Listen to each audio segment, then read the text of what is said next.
Hi வேல்ஜோதி உறவுகளே வணக்கம். எல்லாரும் எப்படி இருக்கீங்க? எல்லோரும் நலமுடன் இருப்பீங்கன்னு நினைக்கிறேன். நல்லா இருக்கட்டும். இன்னைக்கு பார்த்தீங்கன்னா 9 மணிக்கு மேலேயே பௌர்ணமி தொடங்குதுங்க. நாளைக்கு 7 மணிக்கு அப்புறம் முடியுது.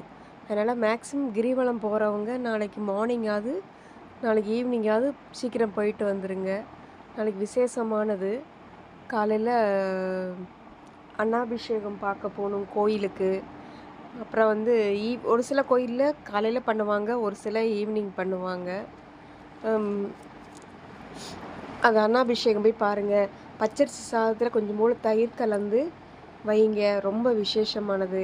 யாருக்காவது 3 பேருக்கு தயிர் சாதம் வந்து கொடுங்க. அதுவுமே நார்த்தங்காய் எலுமிச்சங்காய் ஊறுகாய் வச்சு கொடுத்தா ரொம்ப விசேஷங்க. இந்த மாதிரி கஷ்டப்படுறவங்களுக்கு கொடுத்தோம்னா ரொம்ப ஒரு தண்ணீர் பாட்டிலோடு கொடுத்தா ரொம்ப நல்லதுன்னு சொல்லுவாங்க. அது பண்ணுங்க. அப்புறம் வேறு என்ன விசேஷங்கள்? நீங்கள் வெத்தலை தீபம் போடுவீங்களா? போடலைன்னா இனிமேல் போட்டு உங்கள் வாழ்க்கையே ஒளிமை வெற்றி தரும் வெற்றிலை தீபம். கந்த பெருமானுக்காக ஏற்றப்பட்ட தீபம். நம்பி ஏற்றுங்க, சரிங்களா?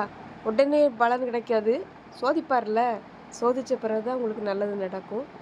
கண்டிப்பாக ஏற்றுங்க. நான் எப்போவுமே ஒரே டைமில் தான் ஏற்றுவேன். 8 to 9 செவ்வாய் ஒரே டைமில் எப்போவுமே ஏற்றுவேன். விடாமல் ஏற்றிட்டு தான் இருப்பேன். இந்த வாரம் அந்த வாரம்னு கணக்கு கிடையாதுங்க.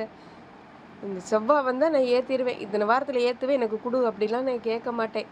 நான் எப்போவுமே சரி, கோயிலுக்கு போனாலும் சரி, எங்கே போனாலுமே அபிஷேகமோ ஆராதனையோ சாமியை கும்பிட்றது எது பார்த்தாலுமே இன்னைக்கு உங்களை பார்க்குற பாக்கியம் கொடுத்ததுக்காக நான் நன்றி சொல்லிடுவேங்க எப்போவுமே.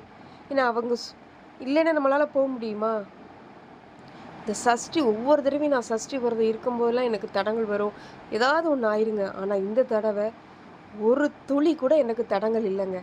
அவ்வளோ ஒரு சிறப்பாக அந்த சஷ்டி விரதத்தை நான் முடித்தேன். எனக்கு அவ்வளோ ஒரு சந்தோஷம். நாளைக்கு பௌர்ணமி, அதுக்கு மறுநாள் கிருத்திகை. கண்டிப்பாக முருகன் கோயில் போங்க. தயிர் சாதம் கலந்ததை வச்சு பச்சரிசியில் அவருக்கு வச்சுட்டு பிரசாதமாக படைங்க. நிச்சயமாக அவங்க நினச்சது நல்லாயிருக்கும். கந்தனுண்டு கவலை இல்லை, குகனுண்டு குறையில்லை, வேலுண்டு வினையில்லை, மயிலுண்டு பயமில்லை. ஓம் சரவணபவ சண்முகா சரணம். நல்லது நடக்கட்டும், நல்லது